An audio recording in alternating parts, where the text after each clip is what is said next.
Once again, it's on. You are in tune to the Know It All podcast with your normal suspects, usual suspects. Big G, what's popping, man? How you doing this Sunday?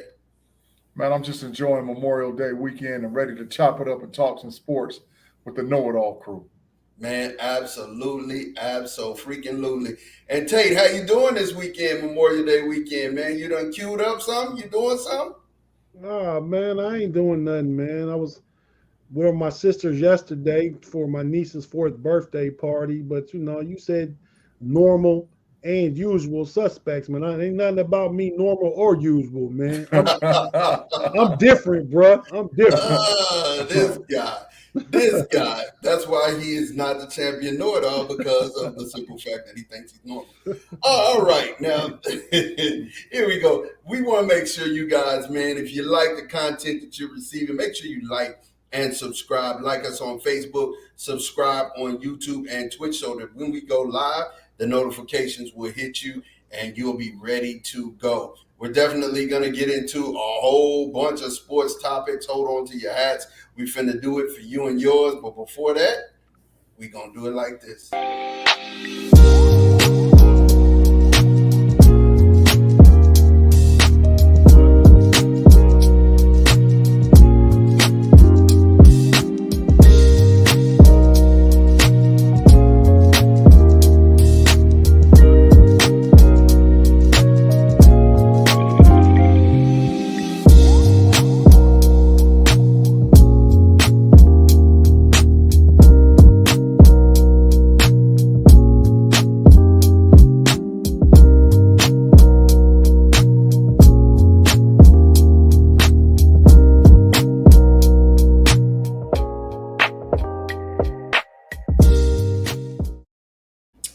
And once again, we are here for you and yours, man. B Dirt done already chimed in. It's like heated up tonight, of course.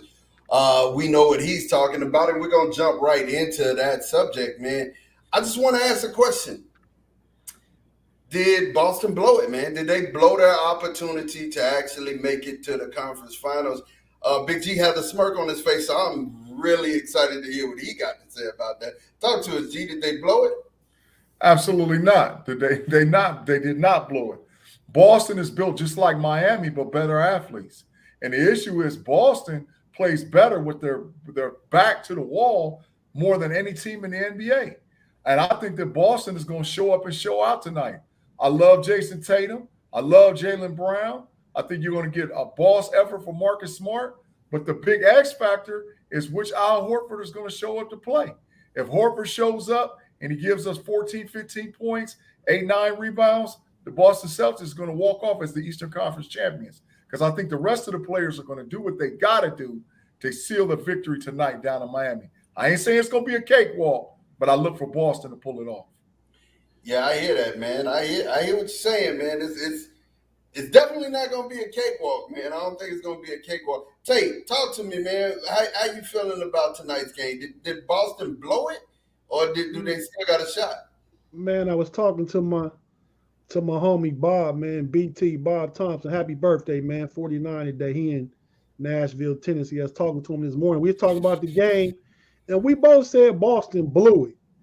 But when we said Boston blew it, I don't think we mean they blew it like they're going to lose. They just blew an opportunity. They blew the opportunity to close them out in 6. You know? So you go down to Miami, like I agree with everything Big G said. Boston plays better with their back against the wall. Not to make an excuse, they should have closed them out at home on Friday night. Now they got to go make like the thing we always say, work smarter, not harder. Boston won work smart when they gave up that game 6. Now they got to go work harder. You know what I mean? But I agree with Big G. I mean, Jimmy Butler. Remember, I texted y'all, in the flat channel the other night about, man, I ain't so sure Jimmy Butler ain't the best player now. The way he balled the other day. But Jason Tatum is still the best player in the series. Yeah.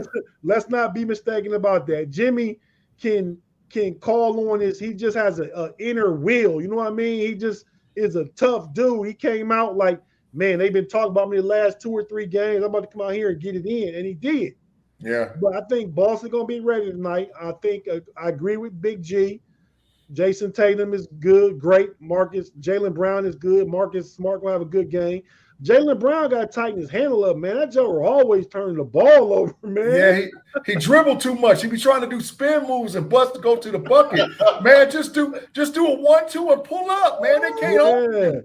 Everybody on Miami slow the foot. Turning the ball out, but I don't think we can count on Al Horford. I mean, Al Horford, 35, 36 years old, but anything we get from Al Horford is gravy. I mean, he got to contribute, but we can't count on him to have one of them 20 and 10 games. You know what I mean?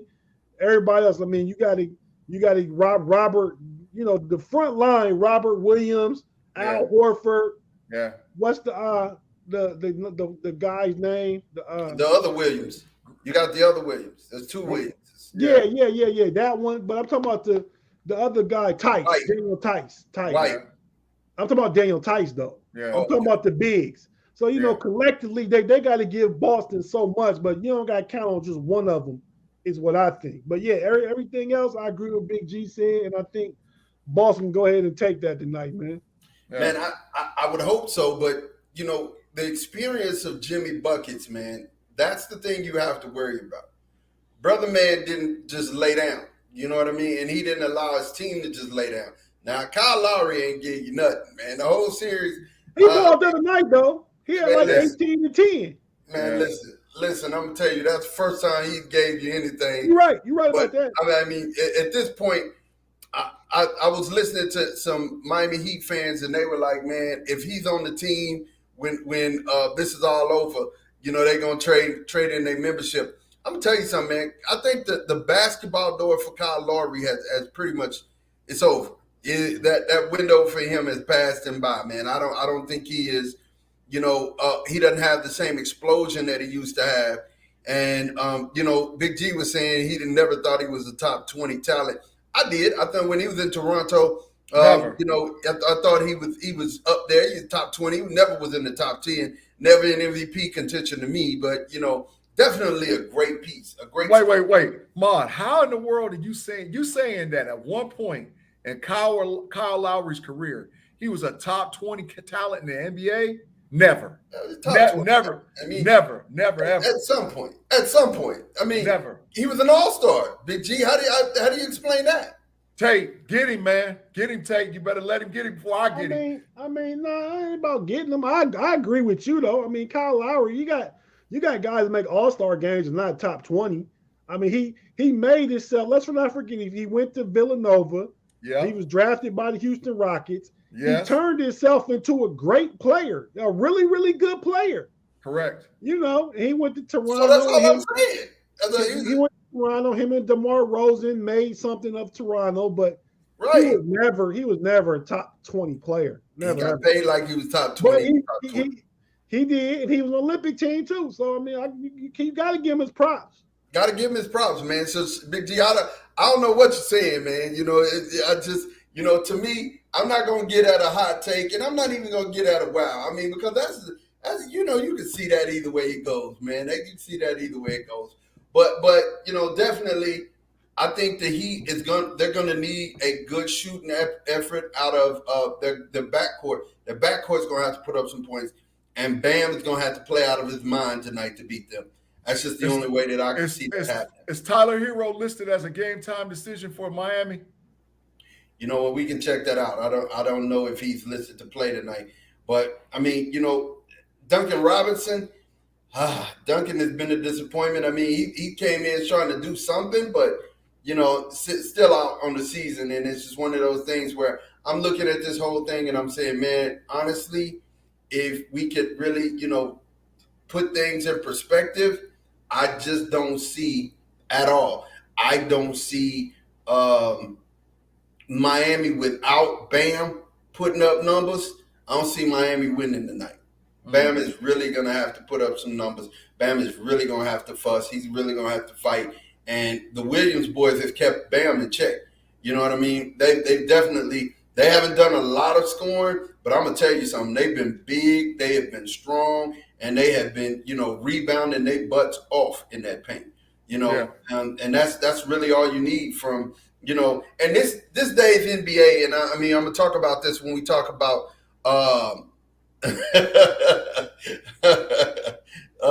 B Dirt said Robinson should be in prison for stealing $90 million. Yeah, Duncan Robinson for sure. He ain't earned none of that. He ain't earned none of that money, man. None of it. Hey, but Mott, I got just a question just to ask you, man, and just me. Has Jimmy Buckets? Because I'm gonna be honest, I didn't respect him like how I respect him now, and I think over the last, because I always thought he was a cancer. I thought in Minnesota he was a cancer. I thought in Philadelphia he was a cancer, and I'm like, why doesn't this guy got all the talent? Why don't anybody want to play with him? I've seen him now going to Miami, and if they win tonight, that's 2 chips in 3 years. I got to respect Jimmy Buckets and start talking about Jimmy Buckets as a top 10 to 12 NBA player. I got to start saying it. I haven't said it. I didn't believe it. But, man, his play, he is gritty, man. He is a gritty ball player. Hey, go ahead. I see it on your face, man. Go ahead. You about to say something. I don't agree 10 to 12. Top 20. I'd give him top 20. But, I mean, and Jimmy Butler's a beast. But, like you said, everywhere he's been, and I don't want to call him a cancer, but he's just hard to get along with, man. Yeah. In Chicago, he left Chicago. That's when he went to Minnesota. Yeah. He didn't like them perceived soft boys in Minnesota, talking about Towns and Wiggins.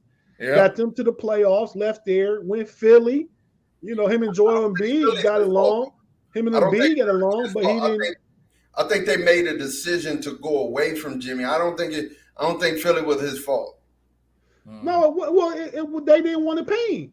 It wasn't his fault. Him and Embiid got along. That's what I said. They got along. Embiid liked Jimmy Butler. Yeah. But he didn't necessarily like Simmons' attitude.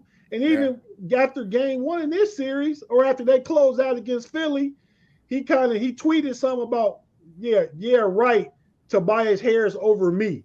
Because they gave Tobias Harris all that money. Yeah. But they didn't want to pay Jimmy Butler. I don't know if it's because he had to have the ball in his hand, and it didn't necessarily fit with Simmons. They was going with Simmons at that point still. Yeah. But I mean, even in Miami, the Miami culture fits who Jimmy Butler is. But he was ready to fight Eric Spoelstra a few weeks ago at the end of the regular season. On the bench, was ready to get him. Yeah, and then UD came in there, and he wasn't no parts of that, though. Yeah. So Jimmy Butler just hard to get, great player, hard to get along with it. Probably top 18 to 20 though player, I say. Definitely. I think I'll say 18, 20. I say in the playoffs though, he comes alive. In the playoffs, he really comes alive. He's one of those who knows how to dig down deep, and he got heart. You can say whatever you want to say about him. He got heart. You may beat him, but you won't out-heart him. Hey, Big G. Yeah. I'm listening to Mod give his critique on Jimmy Butler. Yeah. Ain't he a Texas boy, man? Yeah. Okay. Yeah. Low key, man. Yeah. Low key. Yeah. Low key, you forget about Jimmy being from Texas, though. I mean, because of all the places he's done been, he went to Marquette for college. I mean, you forget about him being, from Texas. But he's just one of those hard-nosed, gritty type players. You know what I mean? He gets it in, he mixes it up. He can go to the bucket. He shoot it. He has a mid-range game. He can hit a three now. Don't play him. Jimmy Butler played with an 80s mentality. I swear I was going to say that. He's one of the only old school. He's one of the only old school players left. Yeah, like this in the current NBA. Cats like Charles Oakley and Anthony Mason, they would have loved Jimmy Butler. Yeah, that's right. That's right. So it's funny that we're having this discussion. I was having this discussion with my youngest son today, who's working out, trying to get back into playing college basketball, and he was talking to me. He said, "Man, Dad, I'm just starting to figure out that there's something to this playing one-on-one, playing like one person, and y'all working that out, and it translate in a 5-man game." I'm like, "Yeah, but something I never thought about." When we were growing up, right, we would go outside and it wasn't 5-on-5 sometimes. It was just you versus your homeboy. So you develop a skill set. You developed a move where you can get in your bag. Big G's move was you were left-handed. So he could get to that left hand, give you an up fake, give you a left hand layup or that little left hand turnaround, right? It's something, but you learn that by playing one-on-one and playing aggressive and going against somebody. And I remember, I mean, shoot, it's like, grudge matches. Me and my cousin Proof, we had grudge matches. We throwing the ball at each other's head. I mean, literally, you did not want to lose to that person. Yeah. That's the type of attitude I see Jimmy Buckets having.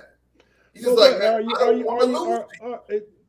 I'm trying to get your point. So, are you saying like young people nowadays don't really play one-on-one as much as we used to? Not as much. And you king. Only time you see it is with like the King of the Hill drill. You know what I'm saying? King of the Hill drill. It's a one-on-one component, but we're not going outside to the park playing one-on-one. We're not going out in the driveway. You don't see that. You don't see that. Like, you remember when we would drive by, you see it all the time. You know what I'm saying? One-on-one all the time. In somebody's driveway, and you just don't see it. That's all we did, Big G. Tell them, man. Yeah, I mean, there was always a pickup game going on at Tate's house or our cousin SD's house or at the Bradville Community Center. But see, the thing, and I want to piggyback off of what Ma was saying, I think one of the reasons, too, that these youngsters are different is because when you went to them playgrounds, you better have 5 that you can win. Because if you lost, you wasn't getting back on the court.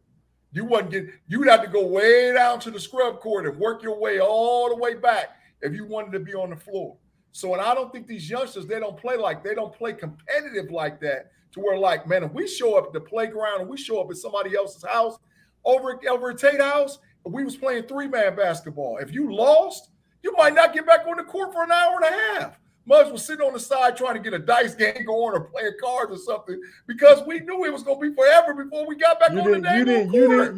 You didn't want to have to go sit at the picnic table in the backyard. Didn't want to be there, bro. Didn't want to be there. We trying to be on the court, man. So I need 3 guys that when I go into this thing, we ain't losing.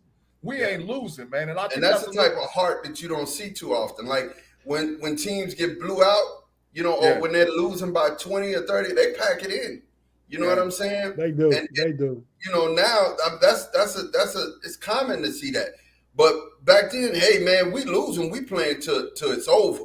We playing till it's over. Hey, Big G. Yeah.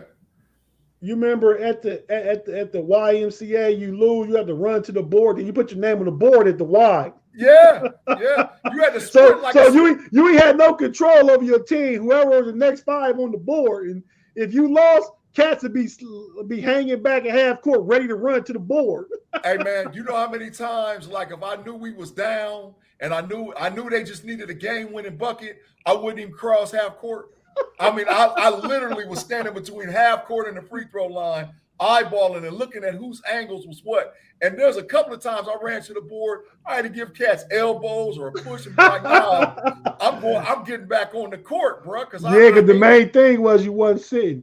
But Ma, to elaborate on your point, man, about what you were just saying, I agree, man. And but you know who don't quit? Those teams that got championship pedigree.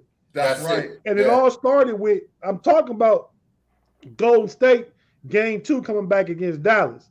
That was the turning point of the series, really. Yeah. But you go back to how Big G said you switched from Texas team to Texas team.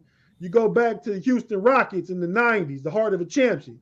Rudy Tom Jonovich, Vernon Maxwell, Sam Cassell, those boys like that. Touston. They went Touston. You know what I'm saying? Back to back. Yeah. Yeah. Duncan and Robinson was like that. Hard though. They weren't trying to lose. When you down, you don't lose. And I mean, it's just one of them things. It's like you don't see that in this game, and that's why when you see Jimmy Buckets and you see somebody like him, you're like, wow, yeah, that's that dog right there. That's that fight, And I love how you mentioned, and this is a segue into championship pedigree. I mean, Golden State, man. I mean, where is Steph? We've asked this question in our own chat, but I know it all, listeners, man. Y'all tell me, where's Steph, man? If Steph wins another championship, can we legitimately keep Steph Curry out of the top 10? Can we legitimately keep him out of our top 10? Honestly, they ever play the game? I don't think he can. But he got to win the championship, and he got to be the MVP this time, though. You can't. Yeah. You can't keep getting there and you not be the man on the team for at least one championship series. Right. You know what I mean? Right. This would be championship 4, and 2 went to Durant, and 1 went to Iguodala, right? Yeah. Yeah, Yeah. you got one. Yep. So I mean, Steph is I think if he wins this, he proves himself better than Durant. It kind of eases some of the y'all couldn't win without Durant, because now they would have won without Durant, and they got the same nucleus. Right. Yeah. They added some younger pieces around it, but Steph is top 10, I gotta say. But if he want to be solidified right now, remember Big G a few weeks ago, we was talking about that 9, 10, 11. Yeah. Yeah. Steph is in there now. Yeah. Exactly. But if he wins and gets an MVP of the finals, yeah, he top 10 solid. Yeah, I got him ranked somewhere between 9 and 15 right now. He's somewhere in there. It just depends on the conversation and what you're actually looking for as far as a top player. But Tate, I couldn't agree with you more, man. And this is the whole thing about it. Steph Curry, this is the one thing I love about Steph Curry. And people can hate on him all they want to, but I know that there's a difference between being a leader and being a champion. And Steph Curry is a champion. And the reason why I say he's a champion, he's not just a champion on that basketball court. Steph Curry has learned how to take a guy and duplicate himself in another player. I mean, when you watch Jordan Poole play, Jordan Poole looks like Steph Curry, the miniature Steph Curry, running all over the floor, getting open, trying to make his teammates better.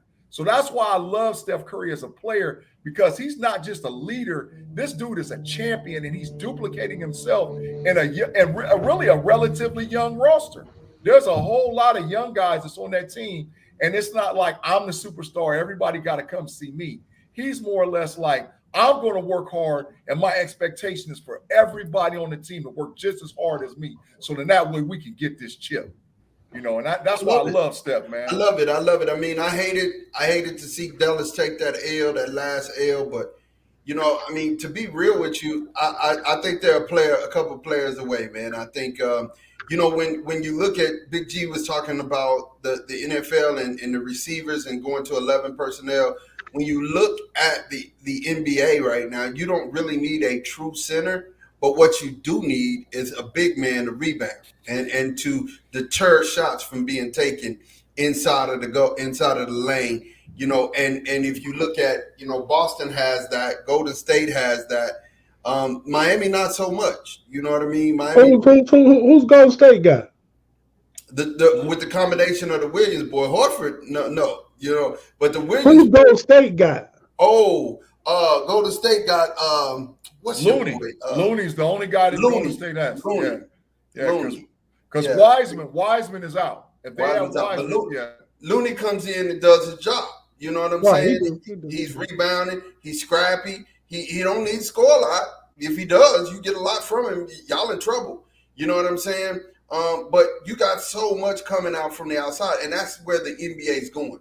The NBA is going to, 4 men who can shoot, 1 big in there who's cleaning the glass, and that's kind of old school in the sense where 1 in, a trash man, 1 in, 4 out. Yeah, you need a trash man, but you don't have a Shaq per se, where the offense needs to go through Shaq or Keem or David Robinson or Tim Duncan. You don't have that in this league anymore.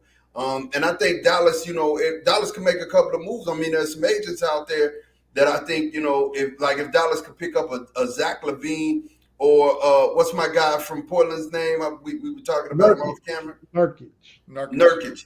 Like you get two, add those 2 pieces, trade away Hardaway Jr., sign Jalen Brunson, you in business.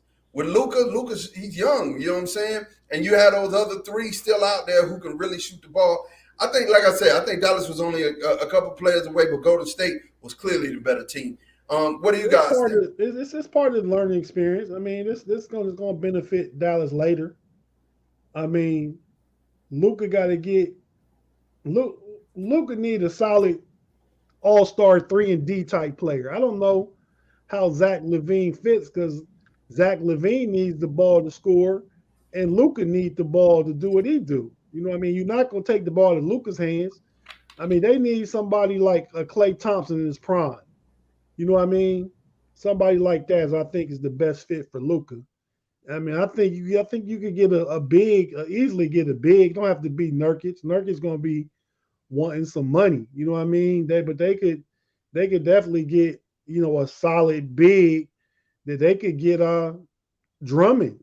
Drummond Yeah, probably gonna be on the cheap this year. yeah. But I mean, He go ahead, Big when G. I'm sorry.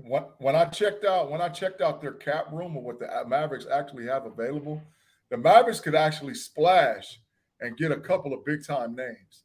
I mean, they have room enough to get a top. They got enough to get max contract one, possibly cool two guys. I don't necessarily like the whole deal with Jalen Brunson. I don't like it. I think they need like Tate, and I'm agreeing with you 100%. They need a strong 3 or D guy. So why if Dallas really wants to win, let's go get Bradley Beal. Let's go get DeAndre Ayton. Let's make a move for us to get a chip. DeAndre Ayton will be a good big man. Yeah, DeAndre Ayton. Ahmad, you muted. DeAndre Ayton would be a great big man, and Luka Beater said Luka need to play some D2. Yeah, okay. But DeAndre Ayton, Bradley Beal, I think Bobby Portis would be a great pickup. There's certain guys that you could add to this team. Bobby Portis would be a great pickup. The reason why I say Zach LaVine, let me. Zach LaVine is a slasher, right? Mm-hmm. You need a bucket getter for the Mac. Old school Jimmy Buckets is a bucket getter. That's why we call him Jimmy Buckets, right? Mm-hmm. You need a bucket getter. Somebody, Jaylen Brown, a bucket getter. They can go get a bucket. They don't necessarily have to sit there at the 3-point line, right? Mm-hmm. They can slash. They can go to the hole. You need a bucket getter. Somebody, Luka, who can defer. Then it's Luka's time, right? Yeah. I mean, he needs to be able to defer to somebody, and they go get buckets while he's just chilling, and then he can play defense. To Beater's point, he can play more defense, But hey, what do you want him to do? You want him to play defense and y'all lose, or you want him to be the offensive talent? And that's literally what he had to do. He had to be the offensive talent for Dallas. So he rested a little on defense. Well, he's got to get it. See, Luka, he didn't rest on. He don't play defense because he can't play defense. Exactly. He wasn't just taking rest on defense. Right. Some rest reps. And I promise you. I promise you that's what I was going to say, because I think him and Brunson is both doing that. And that's why I don't like. I mean, I liked them for the matchup with the Utah Jazz and then the Phoenix Suns. But when it came to Golden State and UK, this is what I got to do. Because teams in the West are built like Golden State, like Memphis, New Orleans, Minnesota. They're all built the same, So in order for them to match up, he's got to get a guy that, like, we got to not trade bucket for bucket, but a guy that when I know crunch time hits and where I got to play defense and we go to the other end and I'm tired, I know he's going to get a bucket. So that's why I love like a Bradley Beal or DeAndre Ayton playing alongside Luka. That gives them a better opportunity to get a chip. You don't think Zach is a bucket getter? He don't play D. I mean, he's a more athletic version of Jalen Brunson. So it's not going to really help Luka when he needs Luka. Bradley Beal is going to play defense and he's going to score the whole freaking game. DeAndre Ayton is going to make it hard for anybody to come in the middle. So I like those two guys. That's all you need. That's all you need. That's the formula. You need 4 who can shoot it. Right, and you need somebody who is going to clog up the middle and make it hard for you to get a bucket in the middle, man. That's it. So, switching gears here. Javonte Davis last night put them hands on Rolling. You know what I'm saying? And the six was a TKO. I'm just gonna say this: Rolly walked right into a left hand and was smelling ammonia. His legs were shaking like Bambi, a newborn Bambi daughter. It was bad, man. It was bad. I think it was a good fight. They were trading punches. They were kind of filling each other out. But for the most part, I like Javonte. I like Young Tank. I like him, man. I think he's a talent. He retains his belt. He's still undefeated. That's something. And in the era of these type of fights, you don't see fighters like that, man, who are going to get in the ring and they mix it up. They were really trading punches with each other. Tate, did you get a chance to see the fight or the highlights? I did, man. I was falling asleep on it, man. Them things come on. So I took a nap and I woke up after, I guess, was the I thought I woke up in time for a Javante Davis fight, but it was another fight before it still. I'm like, dang, I've been sleeping. Now I got still, so when that fight finally came on, I was dozing off. But I think the knockout was in the sixth. I was up for that Yeah. and saw that. And I think, Javante Davis, what he's like 28-0 now? He undefeated. Yeah, he undefeated. But it's just his I like him stylistic. This is mentality, man. He's from right out here in Maryland, Baltimore kid, man. That's just if you've been to Baltimore, been around the streets of Baltimore, that's a rough place, bro. Man, that's a rough place. So yeah, it's a very rough place. He just embodies Baltimore, man. That's who he is. He's a tough kid, man. I like him a lot. I like it too. But yeah, Rolly walked right into that left hand, and like I said, he was smelling ammonia. If the ropes wasn't there, Buddy was gone. He was gone. He was out of the ring. If the ropes wasn't there, he was straight out the ring. You know what I'm saying? And it's like I like. And tell me if I'm wrong. I don't think Javante is left hand. I think he's a right-handed fighter, right? Tate? I think he's left-handed. I think his power comes from his left hand. Is he left-handed? Yeah. I think he's southpaw. Right-handed. That's why I was thinking to myself. I'll look it up. Had to hit you with a combo from heck. If his left hand knocked you smooth out, but hey, man, I'm telling you, he got caught with that left overhand, and it was bye-bye. It was like it was ammonia in them gloves, melatonin in them gloves. But he wasn't sleeping. Then he tried to get up. The ref. See, here's the thing in boxing. People have so much heart, and they want to keep going, but man, you got to save them from themselves, man. And that was one of those where you had to save him from himself because he got up, was trying to still go at it, and I was like, man, hey, call. Yeah, he a southpaw. He left-handed. Okay. Yeah, hey man, hey, listen, let that man go, man. Just go on and go, man. Go home, man. Nurse him, watch after him because he got knocked out. Like Smokey said on Friday, you got knocked out. You got knocked out for real. Hey man, let me ask you guys this because I'm a know-it-all and I'm a sports fan, right? But I haven't really been able to connect with boxing, man. I've been trying and it's been hard.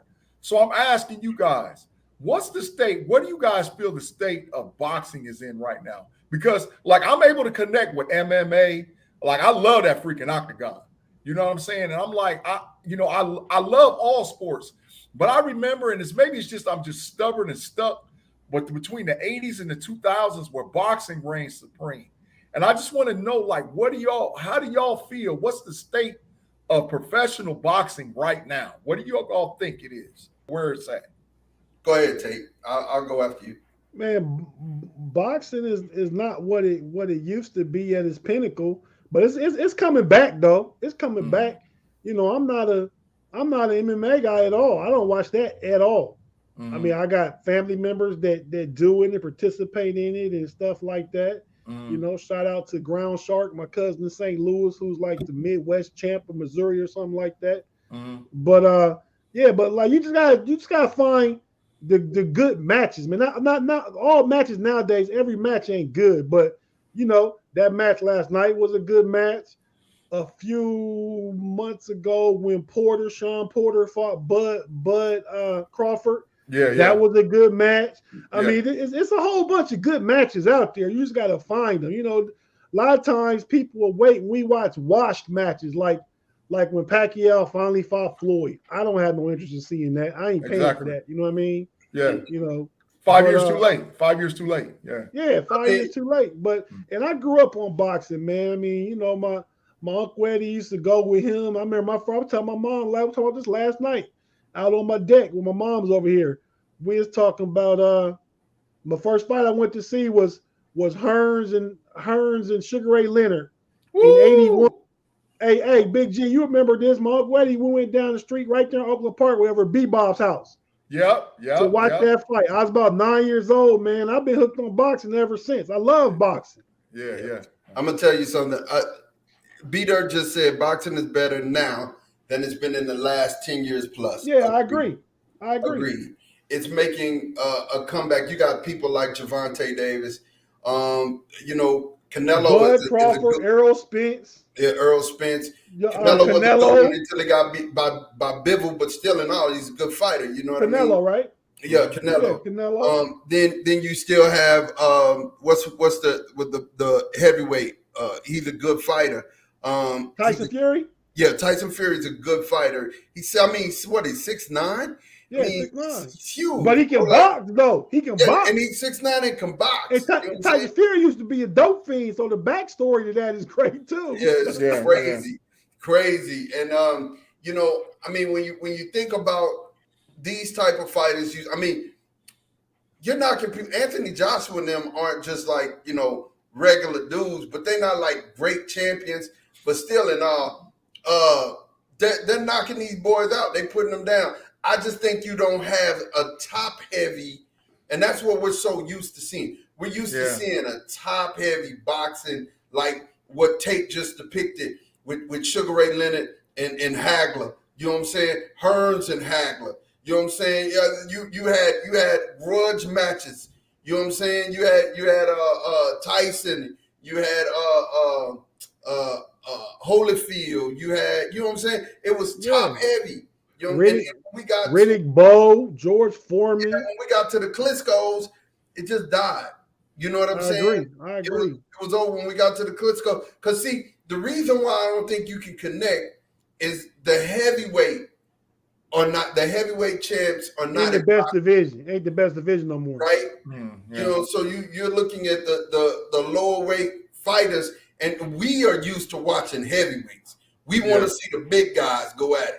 Let's watch the big, and we haven't had any heavyweights. I mean, Tyson Fury is good, but he's not somebody that's gonna go down in the record books where you're like, oh, he's the greatest ever lived. And then he's not American though either. Right. You know what I mean? So we was rooting for Deontay Wilder. Yeah. And Tyson Fury whipped him 2 out of 3 times. One was a draw. Really, really 3 times. Yeah, really 3 times. Really 3 but times. So because the American heavyweight ain't on top, we not necessarily into it as much. Yeah. I think that's part of the issue because you're starting to see, well, at least over the last, 10 years, you look at some of the guys that went heavyweight in the octagon, man, and I'm like, man, would they transition into a great boxer? Absolutely. Because James Bones Jones is one of my, like, if I say top, one of my favorite guys I've ever watched fight, period, James Jones is a monster, and so that's what I love the way he mixed it up with what's folks, the dude? man. What's the dude name from Ireland? the dude that fought up Whitaker? Nah, Floyd Mayweather. Like fought Floyd. What are you talking about? Man, I can't stand Conor him. McGregor. I like MMA. Listen. All I can tell you is James Bones Jones' daddy and them can bottle that up and sell it, man, because they got athletes in their family. Yeah, they produce serious athletes.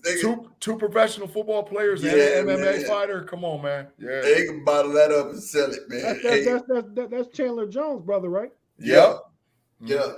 They can bottle that up and sell it. I'm telling you. So it's like I said, G. I think that's the answer to your question is that, and I think Tate really painted the bigger answer. We don't have it on top of the heavyweight division being, it's few and far between. We ain't got no American champion. Yeah. We ain't got no big boy but I think the interest in the sport of boxing has dwindled. When you have because like G said, you got some boxing people that went MMA. They like that better. They like that fighting, which we only used to get from boxing. Right. We looked at wrestling. We knew that wasn't really real. You know what I mean? So you look at boxing for their realness. Now you don't look at boxing. You can turn on MMA. It's like they fight a lot more often than it's good boxing matches. So I get it. Yeah. But Big G, you just find you a couple fighters and follow them. Follow Gervonta Davis. Follow Errol Spence, Bud Crawford. Them dudes. Bud Crawford. Especially Bud Crawford. Bud Crawford had you like, ooh. I say especially Errol Spence, but Earl is nice too. But Bud's super nice. I can't wait for that one. Man. When is Crawford and Spence fight? When do they fight? Probably gonna be the fall. Okay, yeah. I'm gonna tell you something. Somebody gonna fall. Cause them some rough dudes, man. Yeah. Them some rough dudes. They ain't coming in there. I'm surprised at you, Ma, because Spence from Texas, man. I get your boy Crawford from right up there in the Panhandle, Oklahoma. So you probably claim him too. No, listen. I hate Oklahoma. I hate everything about Oklahoma. So hey, it is 5:50 p.m. and Oklahoma still sucks. That's how I look at it. You know what I'm saying? It is what it is. I want to say this, man. I want to say this. Definitely, we not say it again. I said, you just confused me. I said 6:50 p.m. out here. I looked at no, we're an hour behind. Hour behind. We not to be skipped over. The Lakers have named themselves a new head coach. G, let's talk about that for a second. What do you think about the Lakers naming their new head coach? I think it was a trash hire. Really, to be honest, I mean, I hate to say that. I want LeBron to win. I mean, I'm not necessarily a Lakers fan, but I do want LeBron to win. But I think it was a trash hire. Darvin Ham's not going to fix anything. He's been an assistant at four different, three NBA teams, but four different assistant head coaches. And I don't know if he wasn't a great NBA player. I think I looked it up. He had like 1,938 total career points. He played for like 12 seasons and didn't play all in the NBA, played for 6 different teams. I don't like to hire when you got a guy like Mark Jackson sitting out there that you could definitely hire to bring in and change the culture in Los Angeles. I don't like it when there's still big name guys sitting out there that can actually just fix this. I think he's going to be. We've said this before, though, man. Name one great head coach LeBron's ever had. That's the problem. I mean, that's my issue with LeBron. Bolster. Yeah, and Miami. That's different. That was D Wade's team. No, but you said name one great head coach. Okay, but when it's LeBron's team, he ain't had no. Let's take that out. LeBron's team, he ain't had no great head coach because LeBron's been the coach. That's the problem, and that's the problem with Los Angeles. Look, you don't think Ty Lue a great head coach? No. Ty Lue get a lot of props, man. Ty Lue is good. He's a good coach. He's not a great coach. Yeah, he ain't had time to be great yet. He got. And during that time, he was still a paper coach. Yeah, you know what I'm saying? He became who he became after LeBron. Yeah, I just don't like Ham as the coach. I mean, like I said, if I'm Los Angeles, right?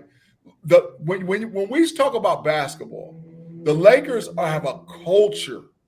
To be a Laker and you come in, it's just like being a Boston Celtic.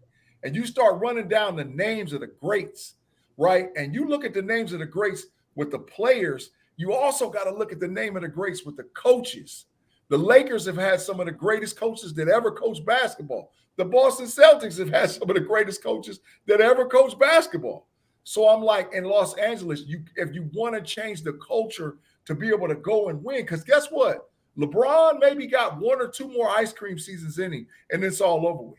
So I'm saying that, look, if I'm Los Angeles, you got to change now to shift towards the future to get a guy. And like I said, I think Mark Jackson, it's a shame. I know he just wants to be an analyst, but it's a shame that Mark Jackson is not an NBA basketball coach because he's a monster, right? All that stuff you see in Golden State, guess who created it? That ain't Steve Kerr. That was Mark Jackson that started that mess. And they just carried it forward a little bit more because Steve Kerr, I did believe, bring to them the know-how how to get the chip. But I'm saying as far as a culture changer, Mark Jackson did that in Golden State. So it's a shame that he's not a coach. He should have been hired as the Lakers head coach. Maybe, but like I said, I don't think he would have ever considered taking that because you got to coach LeBron. And at this stage in LeBron's career, LeBron is a coach, and that's it. LeBron is a coach. That's Bron's team, and it is what it is. I don't know. I think that's what scares me about this whole thing with LeBron. That's why I'm like, you may never get another one, Bron, until you can allow somebody to kind of coach you. You know what I'm saying? I mean, it is what it is. You're going to have to get some people around, young cats around you that can go do it all, and you just go get a bucket and you show them how to win. Yeah. That's what that is. You're going to have to really transition, and you're going to have to allow a coach to put in a system. It's just not one of those things that I think is we're going to make it. And then, you guys switching gears You know, I Hold just on, I ain't get to get my take on that, man. I'm sitting go ahead. patiently Go waiting. ahead. Tate Go fired ahead. up about LeBron. Go on, Tate. He was Man, fired up. no, it's about the coaching hire, man. I mean, I disagree with Big G. I think it's a good hire, man. I mean, we can talk about the dude. I mean, did we know? You know, I bet Darvin Ham got more career points than Emi Udoka got. But look Yeah, what he's coming done to Boston. I yeah, mean, you know, you got to bring. I think a former player commands the respect. Whether they were an all-star player or not, a former player is somebody that current players respect because we've been here. They've been here before. You know what I mean? And he got 2 championships with the Detroit Pistons, which means he was coached under Larry Brown. yeah. Played for that's some expert tutelage right there. And I mean, he was a tough, no nonsense player. I mean, you know, he probably had a whole bunch of killer practices with being in Rasheed Wallace at the time. You know what I mean? So he's gonna bring that toughness that the Lakers haven't had. You know, he gonna change the level of expectation from AD for AD and what's expected of him. You know, I don't know what he does with they got to add some new players and make some moves. I mean, I don't know if they can move Russ, but everything else around AD, Russ, and LeBron got to change. But I like to hire because it's a fresh, new voice. It's a former player. It's a tough guy. He's a tough guy mentality. So I think give it a chance. I think Mark Jackson deserves a job, but I got a question. Mark Jackson ain't getting hired. Do he want a job in the Yeah, NBA? You yeah, know, because he should be the top of everybody's list every time it's a vacancy. If he ain't getting some of these jobs, he must don't want the job. yeah. Yeah. All right. B Dirt said the most important piece for the Lakers is the team doctor. Okay. And so I'll just say this about Darvin Ham. Been a Darvin Ham fan ever since he played at Texas Tech. Played with Lance Hughes. Man, Texas Tech had a real decent team while he was there. Very undersized at the forward position at 6'7", but was a monster. Yeah. They could clean the glass with a handful of napkins and some Windex. The boy did his thing. Yeah. You know, Man, you can't get credit for Darvin Ham. He from but, Michigan, bro. no, I he's know he from played Saginaw. Texas. He's from Saginaw, Right. but he played at Texas Tech. You're You know right. what I'm saying? Don't try and claim him as a Texas boy, though. No, it's not a Texas boy. I just listen. I know my history, man. I'm out of here, man. I told you I'm the champion. Know it all. You know what I'm saying? But no. So I liked his game. I've always liked his game. This is not a diss against him. I just feel like, you know, to G, your question, you're not gonna get a high profile coach in there to coach LeBron James. It's not happening. Nobody wants that issue. Nobody wants that smoke. Yeah. You'll get somebody who's looking for a new position, who's looking to build their coaching resume. They'll come in there and do it. They'll definitely come in there and do it. You know, it is what it is. But you know, switching gears, you guys, definitely. You know, we've had some serious issues happen in our country as of recent. You know, definitely with the school shooting in Uvalde. Some things I feel like that was handled wrong, but I mean, mainly I just want to talk about just the gun laws in America. I don't, and I have to say this, you guys. I feel like we should have the right to bear arms. We should, definitely. I just don't understand why we need machine guns to do that. Like, if we're hunting, a shotgun's good enough, 9mm is good enough. But when we start talking about machine guns, I don't know why we need, or if we're gonna get them, why not put an age limit on these things? You know, these assault rifles, to me, are just not necessary. We're not fighting wars on American soil, so there's really no need for an American person to have an assault rifle. And if you look at all of the mass shootings, that's what they're done with. Assault rifles, semi-automatic weapons. You know what I'm saying? That are letting off multiple shots at one squeeze. And it's like, you know, Something needs to be done. Something definitely needs to be done. That is my take on it. And Tate, I'll let you take it away. Well, I want to know what because you live in Texas. What do you think about the law in Texas? I mean, I'm happy we could carry. We could open carry. No, do you think you should have a license? You should be able to get a gun without a permit and a license because that's what you can do there now, right? Absolutely. You think you should be able to do that? No permit, no Absolutely. license. You think 18 is appropriate gun age? No. No. So what do you think about that? I think that like I said before, there should be an age on an assault rifle. On an assault rifle.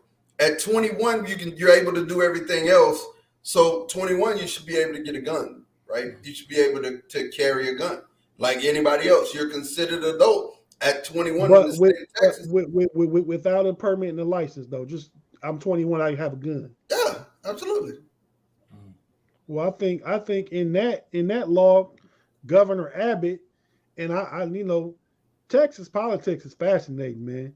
I mean, because it's such a mix of, you got your Republicans, but you got your liberals, but then you got a lot of Latinos down there. You got border politics. You got the whole, the gun culture politics and just all that kind of stuff, The man. NRA is what you're looking. You're looking for that word. Well, no, I know the NRA. I know they had a big convention down there in Texas this weekend too. A lot of people pulled out. A lot of people stuck to it. But I think I agree with you. The right to bear arms. People get carried away with that. Oh, really carried away. I know some people right now that I are mean, super there, there, carried away. there, there are more guns in America right now than there are people.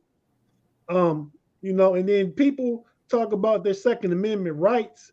We talking about something that was written in 1789, the right to bear arms and the form of militia. And all people make that stuff try and make that stuff specifically applicable in 2022, and it's not.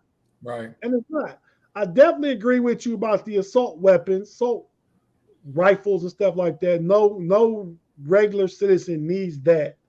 But I do disagree with you about the carrying, conceal and carry. Okay, if you have a permit and a license and you went through training and stuff like that, just because I'm 18 don't mean I should be able to go to a gun shop and buy a gun.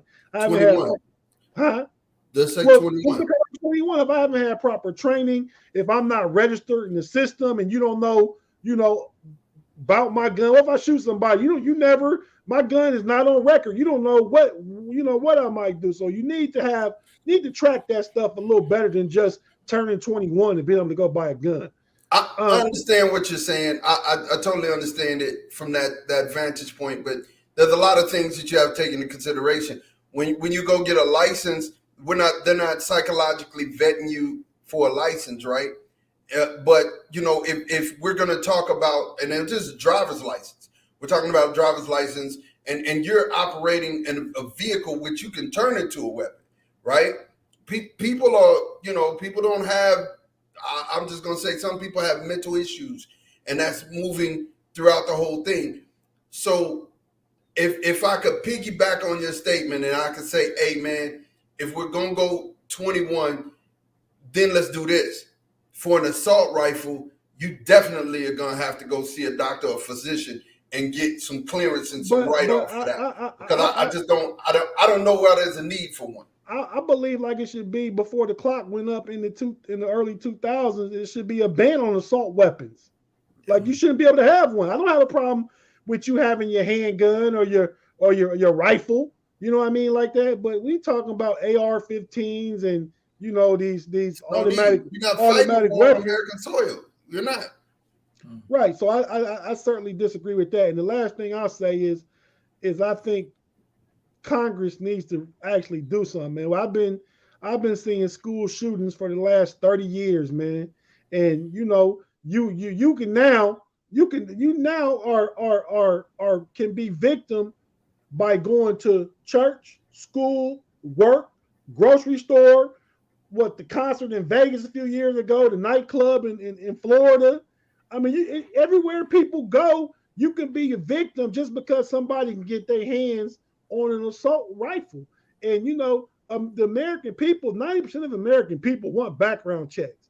You have a few 50 senators that don't want to vote on it, because they in cahoots in bed with the NRA. You know what I mean? So that's the only reason is not brought to the floor to get voted on. But some needs to be done, man. So that's my take on the whole thing. Go ahead, Big Peter G. said my idea: assault rifle purchase must be 25 years old and pass a psychological profile from the state certified. Absolutely, I agree. I would I I, agree. I would agree with that, but first, like I said, assault rifles need to be banned. But if you're gonna have them, something like that need to be in place. Yeah, absolutely. Big G. Oh, I got a completely different take probably than what both Mod and Tate said. And y'all just bear with me and hear me out because I've been dearly affected by some of the things that's went on in both Buffalo. I have a dear friend whose family was in Buffalo, and we had to chop it up, and to make sure he was okay, and then to know how close this thing was to Texas with my family down there, including my brother. It's one of those things I had to go and take a look in the mirror and just find out what I believe or what I think versus going through, because this thing has politicized itself beyond control, right? I do not believe we have a gun problem in America. I believe we have a hate problem in America.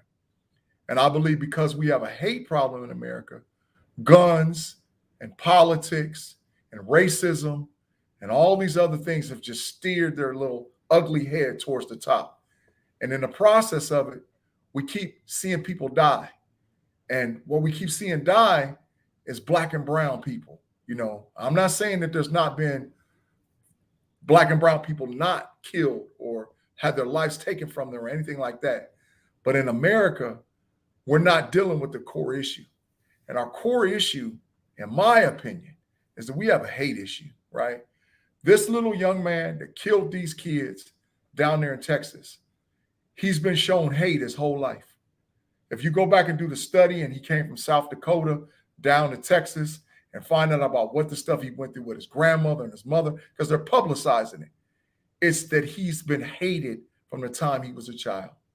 When you go look at the thing that happened in Buffalo, New York, the guy that pulled it off in Buffalo, New York, and you look at his history, because it's all publicized, it's all on the internet. It's a hate issue, right? And I just truly believe in my heart of hearts that because guns don't kill people, people kill people. Right. But Big G, people are killed with guns, and it's the people that hate the accessibility is to those guns is what enables them to kill. Even though regardless of their hating, I agree with you. You know what I mean? But they have accessibility to guns in America. Well, and the reason why we're homing in on assault rifles, your opinion is right, and I'm gonna shut up and listen. And it's a bad word, shut up. But I'm gonna be quiet and listen.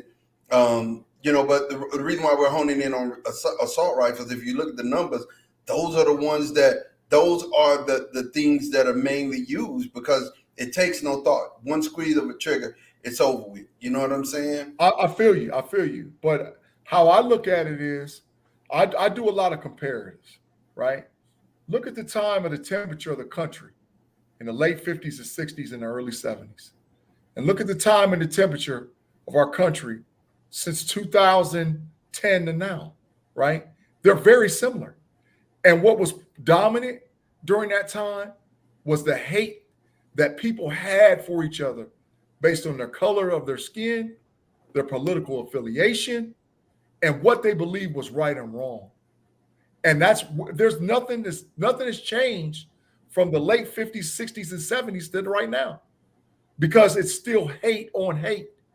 So I agree with all the laws, all the stuff changing. I believe with the universal background checks. I believe with not having assault rifles. But I really do believe until we turn the temperament down in our country and we start really loving each other as people and respecting each other as people, no law in the world is going to change the temperament of what's going on in our country. Our country is filled up with hate right now. It shows up in every area. It's also even showed its ugly head in sports. Hate is driving the car right now. And the only thing I've ever known my whole life to change hate is love. Like I said, when you start doing psychological assessments and looking at these folks that's done this stuff, they've been shown hate their whole lives. And I'm not saying it doesn't exist, because it happens all the time. But the only way we're going to really turn the temperature down in our country is to lower the hate that we have for each other. There's a lot of hate, man. And the only medicine I know for hate is love. So I think that's why we do what we do. We do what we do as far as a broadcast with the KnoItAllz, to bring political light. And we have disagreements because God knows we don't agree about everything. But at the end of the day, I don't hate Ma. I don't hate Tate. I'm not angry at Tate. I'm not angry at Ahmad, because we agree to disagree. And I think that's a lost skill in our culture, because what happens is when you disagree, you start to argue. And when you argue, you start to get mad. And when you get mad, you almost start to hate one another. And if that stuff just happens on just a regular basis, like what we're seeing, though, the byproduct of that is these shootings that's going on, like Tate said, in schools, in churches, at the local grocery store. There's a lot of hate, and it's rearing its head politically, socially, racially. It's showing up. And I think in order for us to change, we got to start becoming advocates for love versus hate. The laws are great. I agree. But when you got two sides of people, and Tate, you hit the nail on the head. You got 51 guys on one side and 50 guys on the other side. And these guys can't get together and put their differences on the outside and come in the room and make some stuff to get it filled. That's because they are politicizing not the law, but they're politicizing the hate. They want adversarial things going on with each other to keep it stirred up, so nobody's really paying attention to them. And that's got hate written all over it. So in my opinion, in order for us to change, we're going to do the laws. We need universal background checks. We need all of that. But we got to start moving in love more than hate. I agree. I totally agree. And I think that was well said, Big G. I think you wrote that speech out. and you had that there. You had that there. I almost dropped one. I was like, look. Yeah, I was getting ready to cry too, man. but like I'm I said, start though, Martin Luther G. He was over here getting it. I'm like, man, what's going on, man? What's going on? G. And I agree with everything he said. It is a whole culture of hate, and we need love to defeat hate. But while there's hate, take some of these guns off the street, not these people's hands, and not as many people are getting killed because people hate. Definitely. And you down there in Texas, man, when you see your boy Ted Cruz, I'm gonna slap the spit out of his mouth. Can't stand Ted Cruz. Listen, so now we're getting ready to ride out of here for the week on this Memorial Day weekend, man. It has been a blast kicking it with you guys, man. Parting shots. We don't have long. Parting shots. G, your parting shot. I want to say thank you to all the veterans and all that served our country over the last 100 years and allowed me to enjoy the freedoms that I have. And happy Memorial Day to all of those folks. So if you got somebody who's in your family that's a veteran that served, walk up to them and tell them thank you. And also, if you get an opportunity to go put some flowers on somebody's grave that served and protected your right to be an American citizen, because this is the greatest country in the world. Regardless of all the stuff we got going on, this is the greatest country in the whole world. Parting shot. Tate, give it to me, man. What you got? Man, G gonna have me emotional over here, man. I'm about to get out here and go to Arlington Cemetery, man, and take some flowers out here, man. You know, and I got family members that I do and owe that, and we owe it to everybody that served and lost their life for our freedom. So, you know, I agree with you there. I'm gonna go back to a sports take real quick for my final shot, man.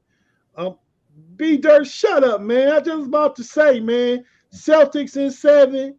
My boy JT gonna blow up for 36, 8-8 tonight. And they're gonna go ahead and take the game by about 6 to 8 points. I got the Boston Celtics playing Golden State Warriors in the NBA Finals. But in closing, I just like to say I never get full credit for this, but I am the know-it-all that knows the most. Mine says he's the number one know-it-all. I just know the most. They both know it. Mine and Big G both. That's a hot take. That's a burner. Y'all didn't say nothing about the. I text y'all about that. Y'all didn't say nothing about the teams we drafted a few months ago. My team had 3 NBA all first teamers on it. Y'all ain't say nothing about that though, huh? Very true. I mean, even a blind squirrel finds a nut every once in a while. I mean, it is what it is, man. All right, man. I'll see y'all cats next week, man. Listen. I like to just thank everybody for watching the Know It All podcast. If you like what you have heard, make sure you like and subscribe. Like us on Facebook, subscribe on Twitch and YouTube so that when we go live, you will definitely be around to hear that. B Dirt, his last comment here said, "Nah, you had Celtics in 6. You're already wrong." I did. I said they blew it. They blew that prediction, but they still gonna pull it out. B Dirt, you was here at my house for game 1. We watched it together, and he took it. And I told you I hate Jim Lee Butler, and you hate Jason Tatum because he went to Duke. Well, we gonna see tonight who was right, who was wrong. Yeah, man. And for the Know It Alls, we thank you for rocking with us. Happy Memorial Day weekend. We out.